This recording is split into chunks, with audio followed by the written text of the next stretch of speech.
ساری تعریف اللہ تعالیٰ کے لیے، شکر بھی اللہ تعالیٰ ہی کے لیے۔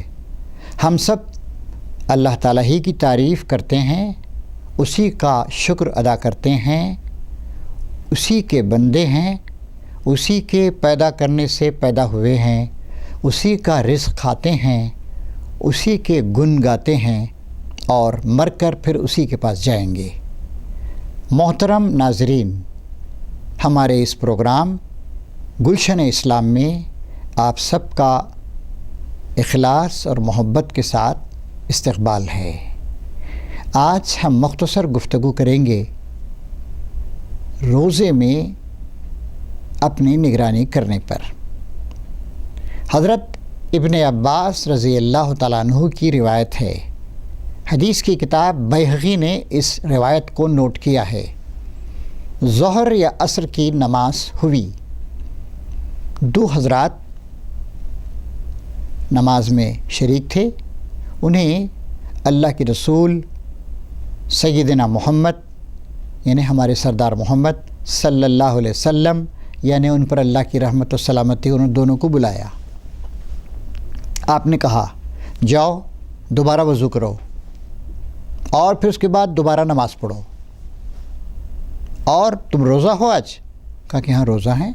آپ نے کہا کہ اس روزے کو تو پورا کرو، توڑو مت بیچ میں، لیکن پھر اس روزے کی قضا بھی رکھو۔ کیا مصیبت ہے بھائی؟ پریشان ہو گئے وہ لوگ، یا رسول اللہ ہم سے کون سا خصوص سرزد ہو گیا کہ وضو بھی دوبارہ کرو، نماز بھی دوبارہ دہراؤ اور اس روزے کو پھر دوبارہ رکھو؟ آپ نے کہا ابھی آپ دونوں نے ایک شخص کی غیبت کی تھی۔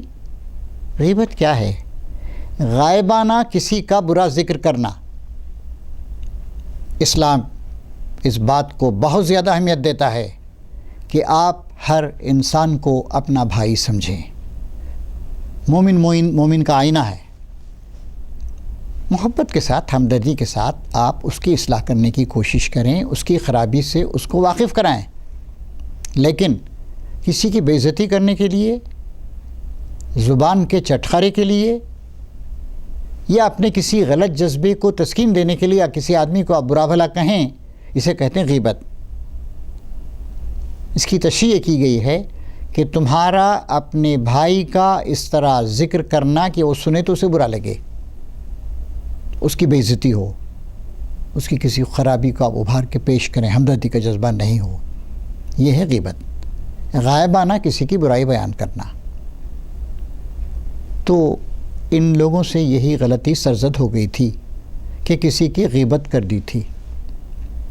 چنانچہ نبی کریم صلی اللہ علیہ وسلم نے فرمایا جاؤ دوبارہ وضو کرو، وضو بھی گیا، نماز کو دہراؤ، گویا نماز بھی گئی۔ تیسری بات، صبح سے شام تک آدمی تکلیف اٹھا کر روزہ رکھتا ہے، روزہ بھی برباد ہو گیا، نیکی برباد، گناہ لازم، ایسی بات ہو گئی۔ اس سے معلوم ہوتا ہے کہ روزہ صرف بھوکے پیاسے رہنے کا نام نہیں ہے۔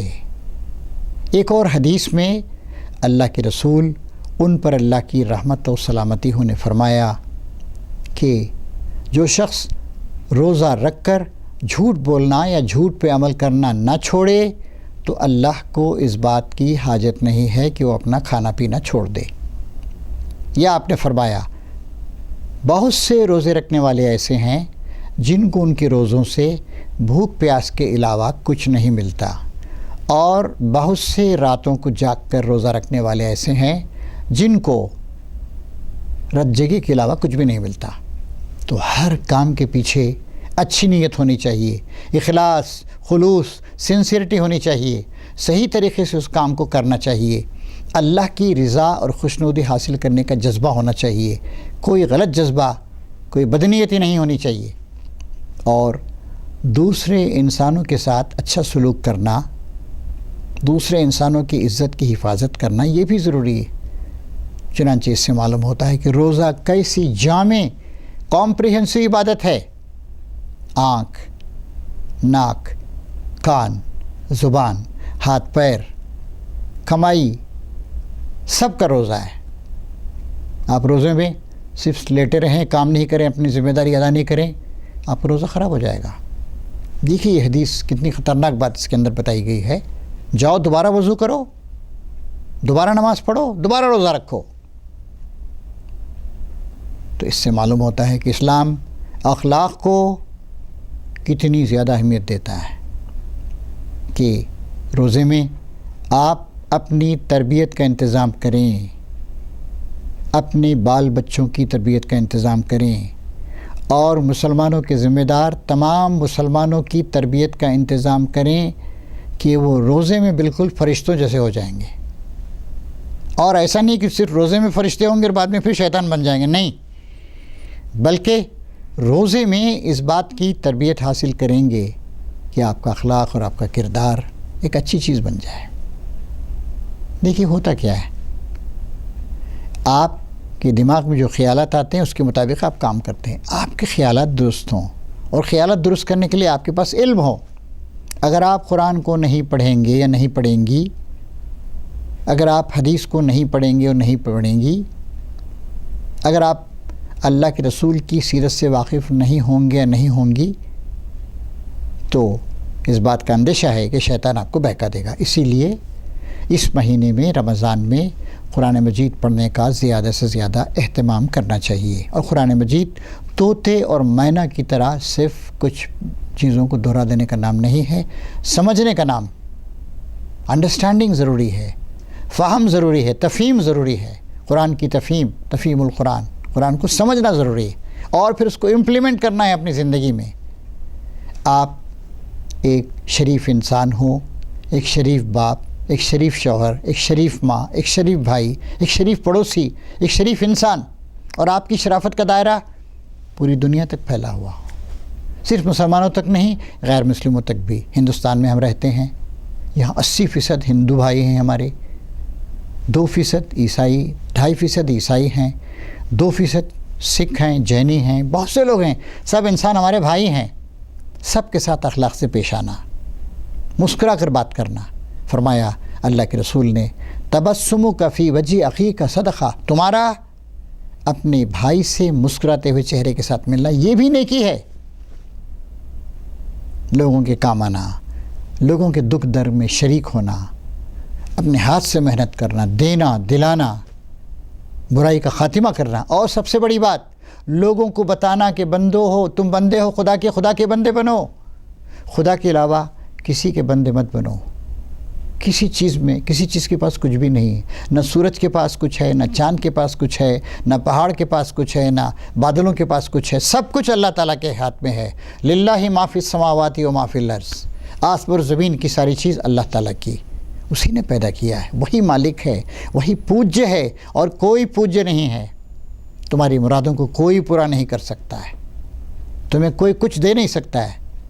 اللہ تعالیٰ نے صاف صاف کہہ دیا، اگر وہ کچھ دینا چاہے تو کوئی روک نہیں سکتا، اور اگر وہ نہیں دینا چاہے تو کوئی دے نہیں سکتا۔ اس کا دامن تھامیں اور اس کے بندوں کے ساتھ اچھا سلوک کریں۔ چنانچہ روزہ آپ کے اندر ان صفات کو پروان چڑھائے، انسانیت کی، تقویٰ کی، پرہیزگاری کی، ورنہ معلوم ہوگا کہ روزے تو رکھے ہم نے، لیکن امتحان میں پرچے تو دیے تھے 10 اور سب میں انڈا آیا ہے، 0 ہے، کچھ بھی نہیں۔ تو خدا نہ کرے ایسا ہو، ہمارے روزے برباد ہو جائیں۔ روزے کی نگرانی کیجئے، روزے کا حق ادا کیجئے، روزے میں اچھے انسان بنیے، اور کوشش کیجئے کہ روزے میں جو اچھی صفات، اچھا کیریکٹر، اچھا اخلاق، اچھے آچار آپ کے اندر پیدا ہوئے ہیں، وہ آپ کی پوری زندگی پہ چھا جائیں، اور باقی 11 مہینوں میں بھی اس کا اثر باقی رہے، بلکہ آپ نہیں، سب لوگ مل جل کر بھلائیوں کو پھیلانے، برائیوں کو روکنے کی کوشش کریں۔ آئیے اللہ تعالیٰ سے دعا کریں کہ اے ہمارے مالک، ہمیں اچھا مسلمان اور اچھا انسان بنا، ہمیں اچھا اخلاق عطا فرما، اچھا کیریکٹر عطا فرما، ہمیں اپنے روزوں کی نگرانی کرنے کی توفیق عطا فرما، اپنی نمازوں کو بامانی بنانے کی توفیق عطا فرما، ہمیں قرآن مجید کو سوچ سمجھ کر پڑھنے، اس پر عمل کرنے کی توفیق عطا فرما۔ آمین یا رب العالمین۔ وآخر دعوانا ان الحمد للہ رب العالمین، یعنی آخری بات جو ہم کہتے ہیں وہ یہ ہے کہ ساری تعریف اللہ تعالیٰ کے لیے۔ ایک بار اور گلشن اسلام کی طرف سے شکریہ ادا کرتے ہوئے آپ سے درخواست ہے کہ گلشن اسلام کی ان چیزوں کو آپ زیادہ سے زیادہ دیکھتے رہیں۔ خدا حافظ، شکریہ۔